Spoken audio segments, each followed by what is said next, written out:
ముంబై నటి కాదంబరి జట్వాని అంశంపై hot comments చేశారు సిపిఐ నారాయణ.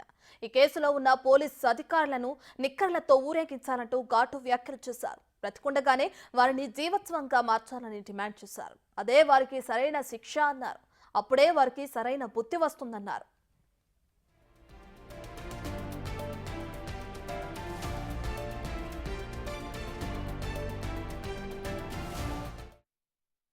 ఏంటంటే ఆ పోలీస్ ఆఫీసర్లు వాళ్ళు పనిష్మెంట్ ఇస్తావా, సస్పెండ్ చేస్తావా, ఇంకోసారి వాళ్ళకి ఈ కోర్టులు చట్టాలు ఉద్యోగాలకి పోవు, కొన్నాళ్ళు బయట వచ్చేస్తారు.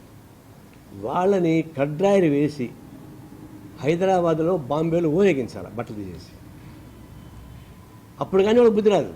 ఈ చట్టాలన్నీ వాళ్ళు ఏం చేస్తాయి, 2 రోజులు జైల్లో పెడతారు. జైల్లో కూడా ఇప్పుడు హాయిగా ఉన్నాయి. జైలు అంతకుముందు మేము పోయినప్పుడు జైలు లాగా కాదు ఇప్పుడు ఉండేది, అది గెస్ట్ హౌస్ లాగా ఉన్నాయి ఇప్పుడు. అందువల్ల అదే ప్రాబ్లం లేదు. ఇట్లాంటి అరాచకానికి పాల్పడినటువంటి పోలీసు ఆఫీసర్లు ఎవరైనా సరే వాళ్ళని మాత్రం కడ్రాయి తీసేస్తే మళ్ళీ చూడలేము, మనం లేకపోతే తరకండి. అదే కడ్రాయి వేసి వాళ్ళని బాంబేలో ఊరేగించాలా, హైదరాబాద్ ఊరేగించాలి, విజయవాడలో ఊరేగించాలి. అవి చేయకుండా పోతే ఎవరు భయపడరు. అరెస్టే కదా, చేసుకోపో, జైల్లో ఉంటాను మళ్ళీ వస్తాను అంటారు. వాళ్ళు చేసేదేం లేదు.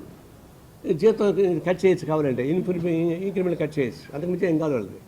అందువల్ల వాళ్ళు బతికుండగానే